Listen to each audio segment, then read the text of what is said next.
our perception of reality is a controlled hallucination. It's very interesting. So imagine you got the brain, it's in this black box, that's your skull. It never gets any direct information such as light or sound. Everything comes through as an electrical impulse. And based on that, it creates the story of reality and the story of the self. Because over time, if you constantly feel unsafe, if you constantly feel you are being evaluated, that you have to perform, if you constantly feel, oh, maybe people don't like me, if these are the stories you constantly tell yourself, it will affect your mental health to a quite significant degree.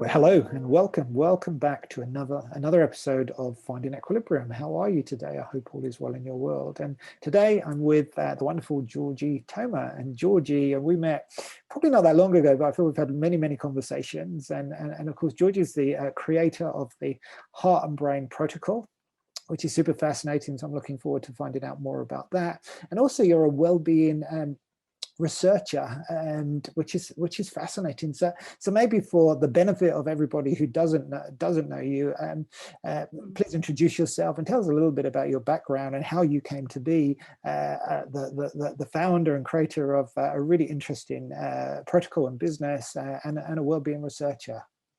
Hi, Lawrence, and hi, everyone. I'm so happy to be here. So what triggered it? I think it started off with a curiosity as to the systems we use to create our reality. And it started off, I guess, from my earlier years. I was growing up in Romania, and when I was 5 years old, we had a revolution. And so the communist system was overturned. And what was interesting to me, while being five, you know, there's not a lot of brain capacity there, but as you grow older, you encounter various stories of that event. So what was very interesting to me was that different people had very different accounts of the same historical event. And as you grow older and you start engaging in relationships, or, you know, with your family, with your friends, with a partner, you start to come across that phenomena over and over again, right? You are part of an event, you have a perception of it, an account of it, and then someone else can have a completely different view. Yeah. So how is that possible? So that sparked a curiosity into understanding the ways in which we tell stories. It started off like that, you know, how do we tell stories? But then it continued into looking at perception and how our brain constructs perception. So that's one way that it started. And then another way was, I guess, my own personal encounter with mental illness, or let's say mental difficulty. And I myself have experienced burnout, have experienced depression, and have experienced anxiety. So I know firsthand the toll these can have on someone. And so again, I the spark was really that I sought help. I didn't get the help that I needed. And so I was put in a position that I had to help myself. Wow. And I guess those are the moments in life, you know, that can either break you or make you, I guess. Is the moments when you really have to make a choice, right? You really have to make a choice. You commit to making a change to improve your life. You have to be put in that position, I think. For a lot of people, it has to come as some sort of breaking point or rock bottom, right? And we've seen this pattern repeat itself over history many times, right? And so that was the same pattern for me, right? This kind of breaking point, having to make a decision, and then you need to have tools that will help you. And so research is great because it already tells us a lot about mental health and a lot about what works. And so based on that, I started to adapt some of the things that I saw in research that they were working. I started to adapt them, put them in practice for myself first and foremost. And initially, I created a 90-day program that was supposed to help me really at that stage in my life, I was suicidal, right? And so there Mm. was this moment when, you know, I couldn't bear the suffering anymore. And so I tried to get help, and it's good to talk to people, but I didn't get really any kind of specific tools that will help me stop the kind of thought patterns that were on recurrent mode in my head. That's Mm. one of the interesting things that I think we need to talk more about. How does, for example, depression look into practice? How does it look? How does it feel like for someone that has it? And so both depression and anxiety and burnout are characterized by a certain type of recurrent thoughts. And Yes. what they have in common is a distortion when it comes to perception, distorted perception. That's so And interesting. yes, Let me just interrupt you there yeah. because we've touched on your Mm. situation, but I'd love to understand more. Like, where were you? What happened when you experienced this this breakdown, if you like, this terrible experience? How long ago was that? I was in Sydney, actually. Okay. I was living at that time in Australia. That was, well, I've experienced really chronic stress that led to burnout, that led to depression from 2013 up until 2017. And Okay. that was a significant breaking point. And I think one of the things that I want to share with people is that, um, myself included, and many of the people that I've worked with, what happens is you ignore the messages that your body and your brain send you. You kind of ignore it, and you say, no, no, push through. You can do this. Oh, come on. Come on. Mm. I'll sort that. I'll get more rest at the weekend, or I'll get more rest on that holiday. I just go through this year, right? And so what happens is an accumulation.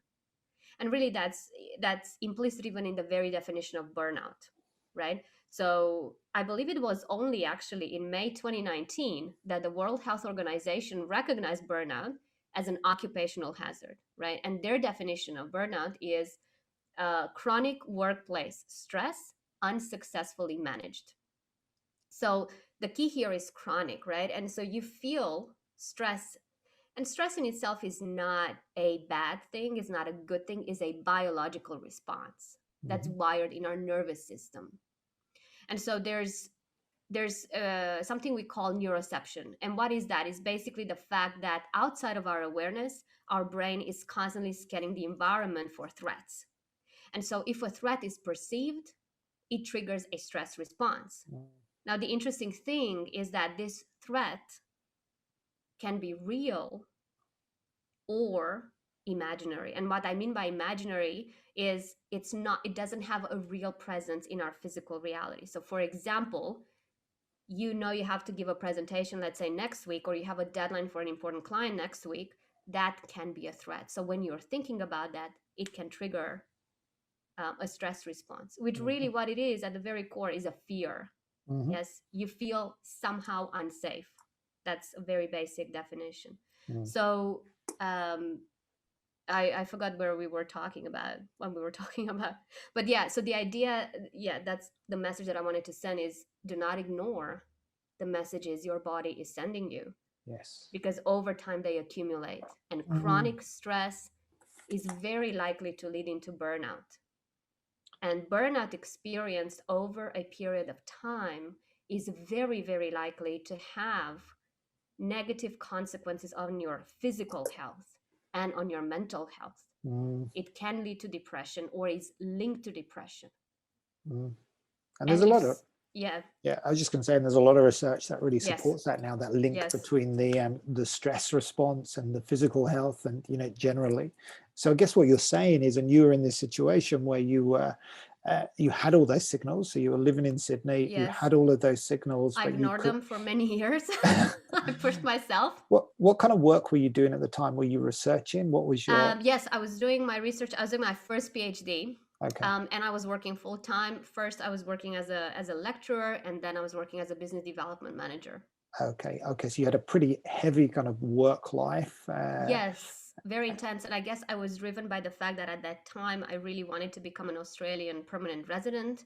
And so I was motivated to prove myself to my employer so that I would be sponsored for a work visa and a Got pathway it. to permanent Okay, so residency. that's very stressful, yeah, as well. So you've got Yeah. all these stresses coming on you. Yes. So what was the moment? So you described a time and you were talking to different people, looking Mm, for different tools, but it sounded like you couldn't get maybe a holistic picture, or you couldn't get someone who could really kind of give you what you needed at that point in time. So yes. and it sounds like you then created Yes. quite an interesting protocol for yourself. Yeah. Yeah. And the thing is this, I've always been quite a healthy individual. So I was exercising at that time. I was even engaged in a meditation practice. I had my meditation practice for many, many years.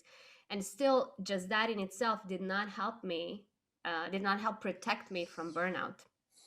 And so um, what I realized was perhaps missing from the tools that I was given was a gradual process whereby I identified the kind of automatic thought processes that were making my brain interpret or create threats that weren't actually there. Right. Interesting. Because the problem is this, depending on our earlier life experiences, right?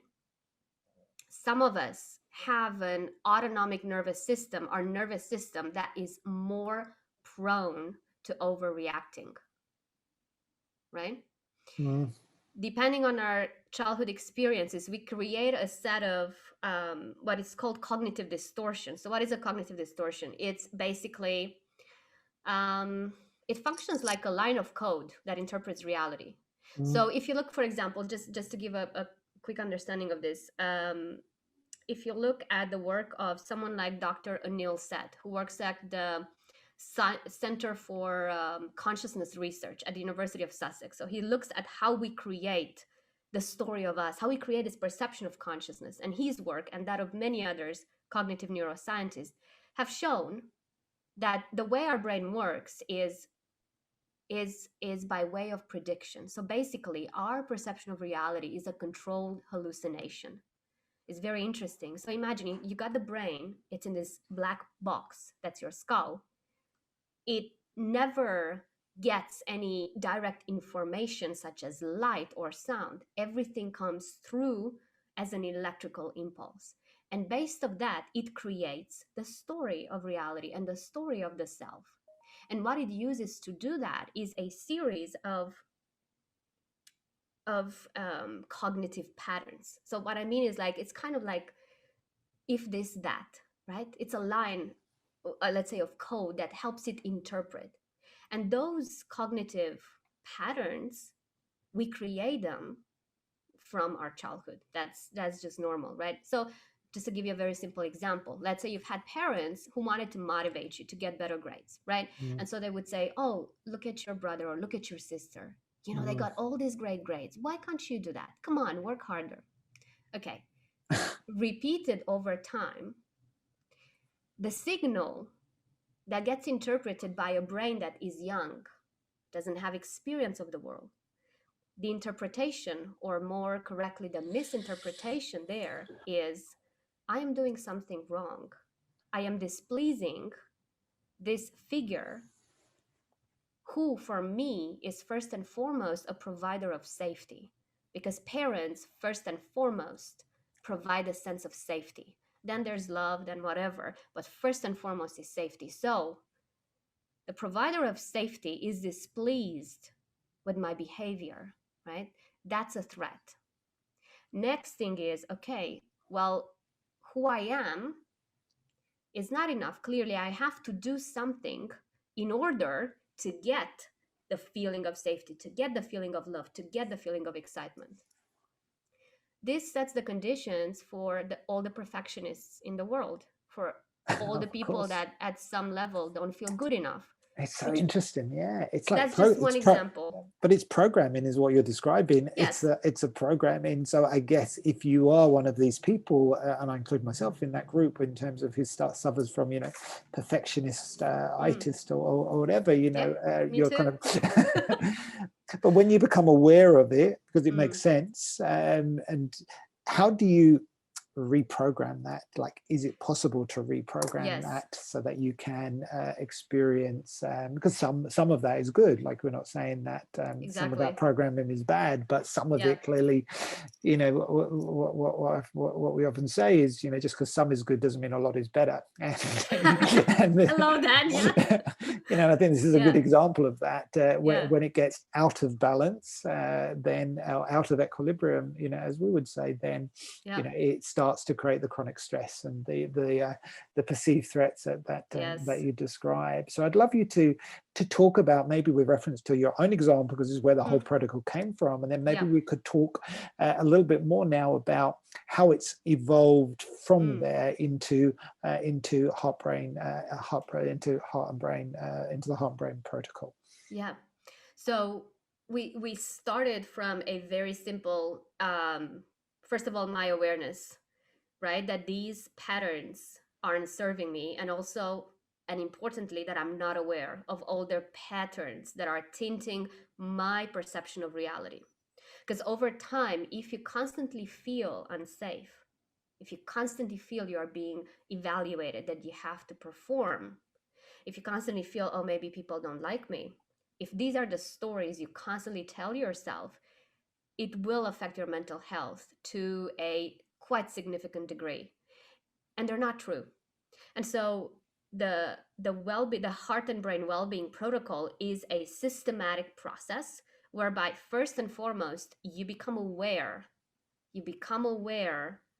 of certain patterns that don't serve you, because there are categories. All of us as humans, the beautiful thing about all of us as humans is that no matter where we're from, how old we are, what culture, we have very similar patterns of forming those cognitive patterns, and also of forming cognitive distortions.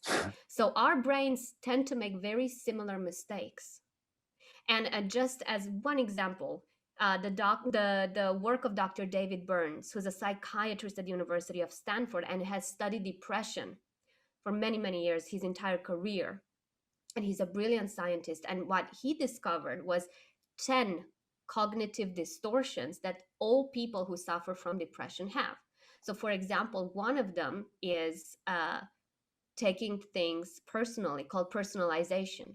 So you look at the environment and you see an event that's negative, and somehow you link it to yourself, even though you might not be responsible for it, or you're not the only one responsible, or it's really not even about you.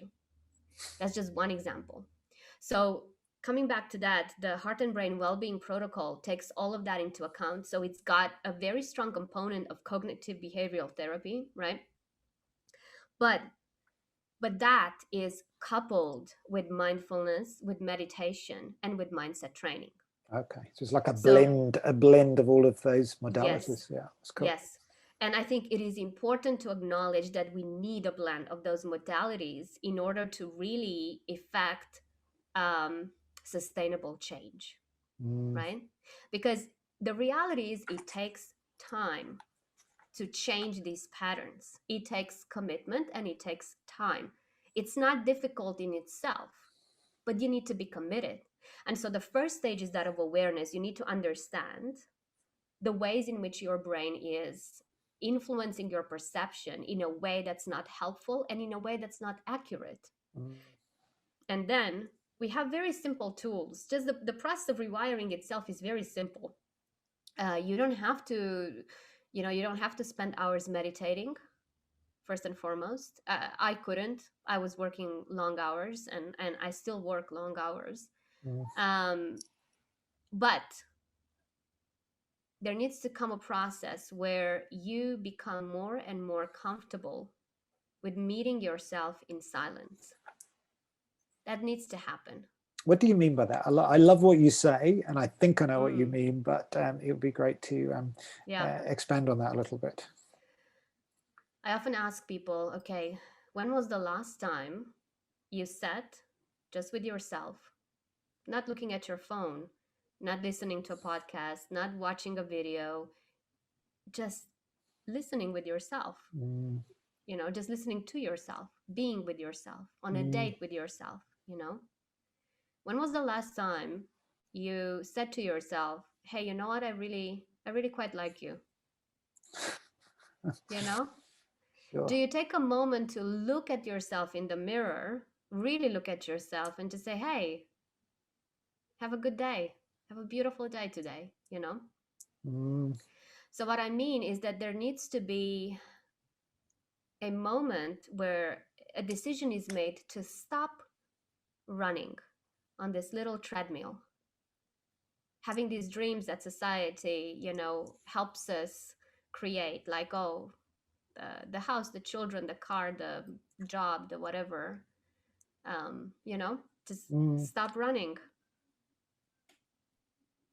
stay a moment in silence and understand what's going on with you. Take yes. control. At the Mm, very basis of the very basic premise of the well-being protocol is this idea: every time in life there's two zones you occupy. There's no in between. There's two zones: a zone of power, zone of powerlessness. Zone of power is when you actually live and demonstrate your personal power, is a zone of authenticity. mm, Zone of powerlessness is the opposite. So how does it work in practice? The reality is we have no control in life. We have no control over COVID. We have no control whether we carry in our body a gene that at some point is going to be expressed and we're going to have a disease. We have no control over that. And that has been, by the way, my experience, and that's been incredibly humbling and incredibly a gift.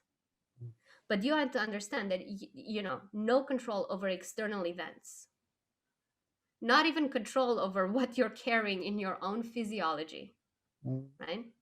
You have no control over the place you were born, the historical moment. However, and you have no control over what people are going to say to you. You're going to walk down the street, you have no control. Maybe a mad person's going to come up to you. So, what do you have control over? How can you even occupy a zone of power, right? When you are so powerless. And the idea is very simple. What you do have control over is your reaction to it. The fact is very, like, no one can make you sad, upset, because no one can cause an there's no external factor that can cause the chemical electrical reaction in your body. It is your brain and the organs in your body, your brain and your gut, that are causing the phenomena that are called emotion and thought. So it is you are the creator of that. wow. So Yeah. I give this example, like if someone were to walk in now and put a gun to my head, right? Now I can say, oh, this person is making me feel scared. I'm afraid. I feel fear because of this person. Mm, But I want you to imagine putting a gun to a baby's head. The reaction, what would the reaction be? Most likely nothing, really. Like, yes. if the baby is happy, it's going to continue being happy. If the baby is curious about something else, it's just going to look there, is not even going to notice the gun. So Mm, why? Because the baby does not yet have that particular cognitive pattern, the code, right, that says this object is called a gun, this object is lethal. That is missing from the code. So, right? So understanding that is not the person that's making me scared. It is the fact that I have this code that's telling me that's dangerous, mm, right? And by the way, this is a brilliant survival mechanism, and it's a brilliant way. Like, it's a wonderful machine. Our brains and bodies are wonderful machines, right? And we mm. need to have this because we don't want to learn every single day how to brush our teeth, what's dangerous, Yeah. not to touch fire, right? Yes, no, completely. But it can get out of balance. It's so interesting. Like, Yes. when I hear you speak, it's almost like we have, so we use the word program, but we've learned how to survive in a high stress environment, and we've and we've picked up these habits that seem very normal, i.e., having a job, all the things that we do, but we're we haven't been taught how to actually manage that. And so when you say things like, when was the last time you were in, like, sitting in silence, for example, Mm, I would guess many people will relate to that. And mm, it's, well, how do we break that pattern? Because it's sad. In the work I do, I talk to a lot of people who experience burnout, and that's the moment mm, when they realize that the plan that had got them to that point wasn't exactly a great plan. And but everything that we do and talk about is about prevention, early intervention, yeah. around that, and recognizing the challenges that we have biologically, mentally, of trying to balance the different balls in Mm, life. Um, and reducing the risk, because that's really yeah. what you're talking about. There's inherent risk Yes. in terms of the way we're leading our Yes. lives. Yep. And And also in terms of our biology, there is and inherent risk. inherent risk there. But what you also said, which I find super empowering, is we do have a choice. Yes. This zone of power. I love Yeah. this.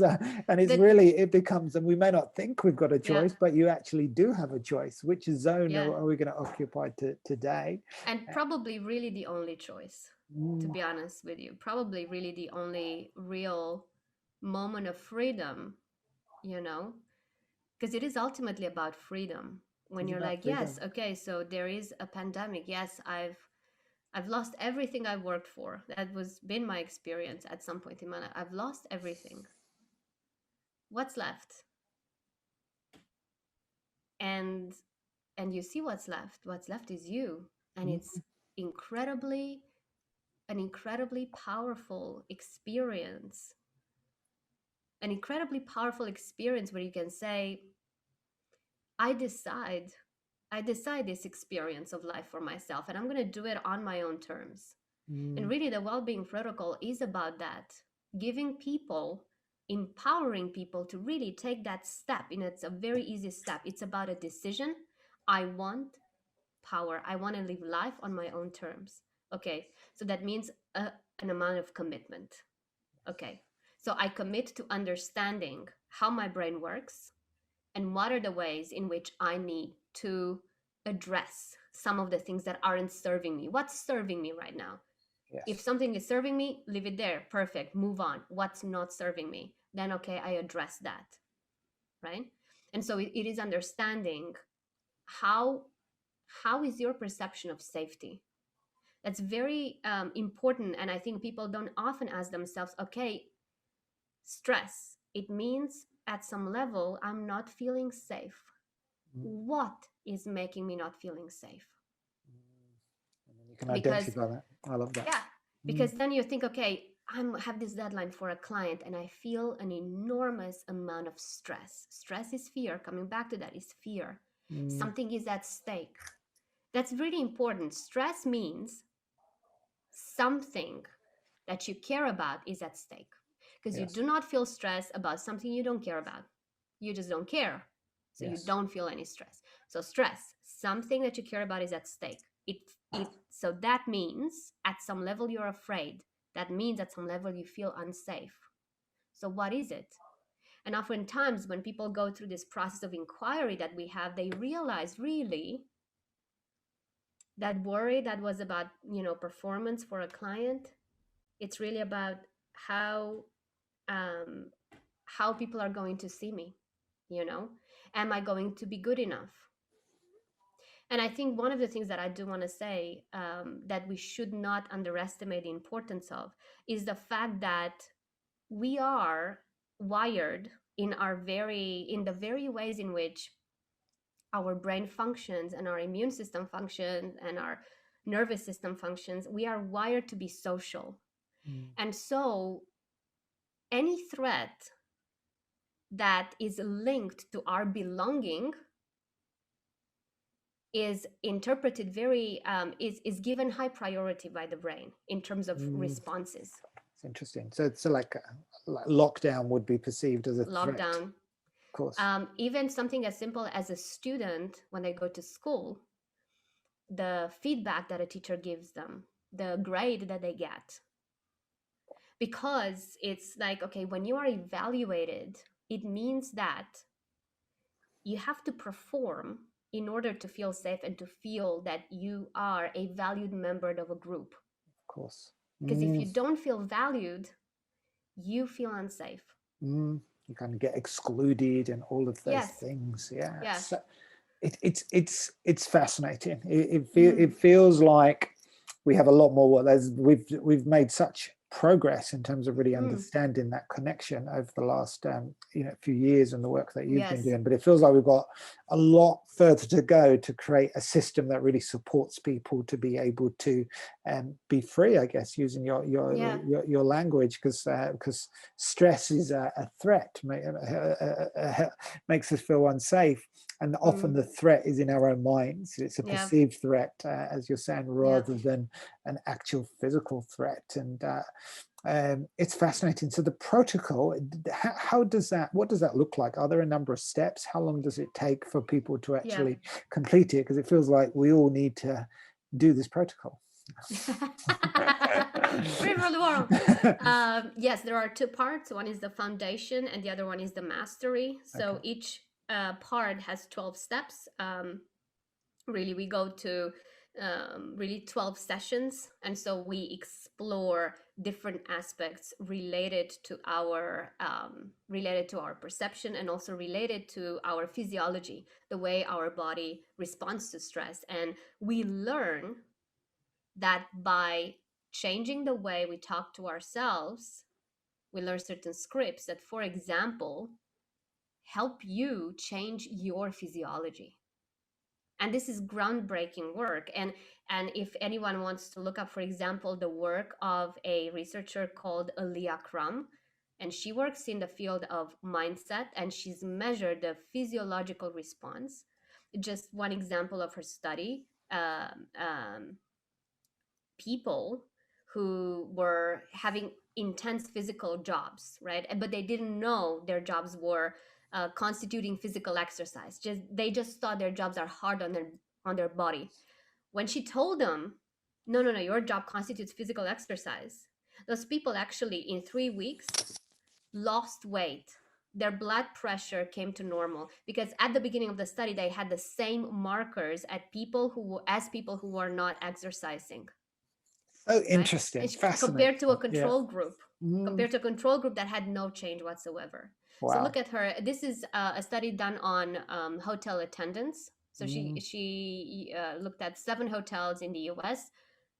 3 of them were the control group, 4 of them were the intervention. The only thing different she did was, she went in and measured everyone's weight and body mass and blood pressure, and all of the indices were those of people who did not exercise. And indeed, those asked, they were like, no, I never exercise. Okay.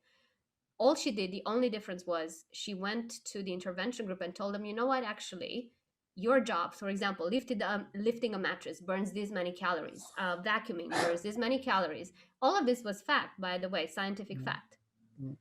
That's all she did. 3 months later, went in there, all of the their weight was reduced, and they hadn't exercised. They didn't change anything in their diet or whatever. This was the only thing that was different. So they just changed, they've reframed the way they looked at it. It's so interesting, the power of language and the words we tell ourselves. Same study she did with a milkshake. 2 points in time, same people. Monday morning, get into the lab, drink this milkshake. The first milkshake had this example, this is a decadent milkshake, and it said the calories, blah, blah, blah. Next week, Monday morning, have this milkshake. This is a sensi drink, a low-calorie, healthy drink. And so these people were hooked up in real life to blood monitors. So what she was doing, she was measuring the real-time level of ghrelin. Ghrelin is a hormone that tells us we are full.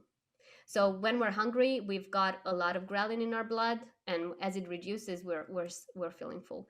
And so she could measure the level of this hormone. And as expected, when you drink something that is like calorie indulgence, whatever, your hormone level drops more because you feel more full, right? Now, the secret was people had the same shake both weeks. The only difference was that piece of paper that they read about what they were drinking. Wow. and their Amazing. blood level of hormone was absolutely different. So that's the power of mindset. It's incredible, Yeah, and it shows how little we really know about it. And yeah. it's like it's really emerging, but the placebo and a lot of these examples where I feel we haven't really studied that. We just kind of Mm, we don't know. I think maybe we've in that kind of example, we tend to focus too much on the actual external, like you focus on mm, the milk rather than on the person. Whereas what you're saying is the person, there were two people, there was the only difference was they had a completely different yeah, mindset about that particular product. And physiologically, the reaction was so different. Wow. I mean, the implications for that, for solving many of the problems that we experience yeah. as people are phenomenal. Incredible. And Cool. I think, just picking up on what you said earlier, I think we've made incredible progress, both in terms of research, but also in terms of workplaces understanding and embracing concepts like psychological safety, for example. Mm, And I think there is a beautiful progression towards creating more balance.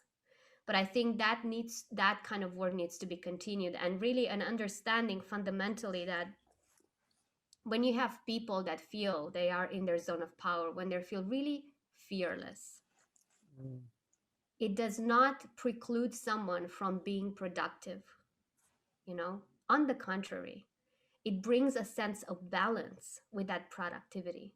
yes. Because if not, part of the society in which we live in is very imbalanced. There's this drive for more, more, more, more. But Mm, this is not sustainable. It's not in harmony with the rhythms of nature. Look at nature. There is a moment of growth, of harvest, but then there needs to be rest, right? yes, it's true. And It's. yeah, I was just going to say, you realize that we as people are nature, because yeah, often we're thought of as separate from nature, but in truth we are. And those yeah, natural cycles and those absolutely. rhythms we have to align, otherwise we too become ill before our Yeah, time. And it's fascinating. I'm conscious of time, and I feel yeah. we could talk forever, and we definitely need to have a part two. But where can people find you and learn more about the Wellbeing Protocol?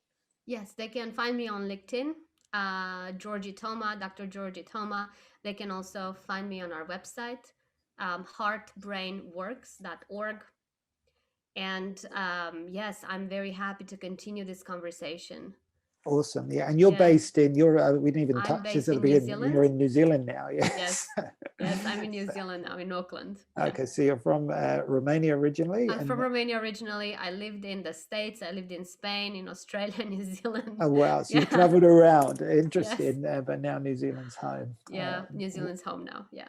Wonderful. Well, thank you so much for spending some Thank time you, with us. Lawrence. And I'd love to just acknowledge you, or just take a moment for all the wonderful work that you're doing, really to help people and organizations experience more well-being. When you speak and the research really supports this, it feels like a very easy thing to do. It's like, of Yeah. course, when we hear those examples and we reflect on our own lives, we go, oh wow, it sounds really I've fallen for the wrong program here, so now I need to reprogram. But like you said, and I'd love to leave everyone with that point, is it's not a quick fix. If Mm, you commit to your well-being and you commit to the well-being of your organization, then you can continue going in the direction. I guess that's why your well-being protocol is in a number of different phases to help people continue moving forward, so they can get the real value and the real benefits. So thank you for yeah. your time today, Thank and you, Lawrence. see you next time. And thank you See everyone you. for your time. Bye now.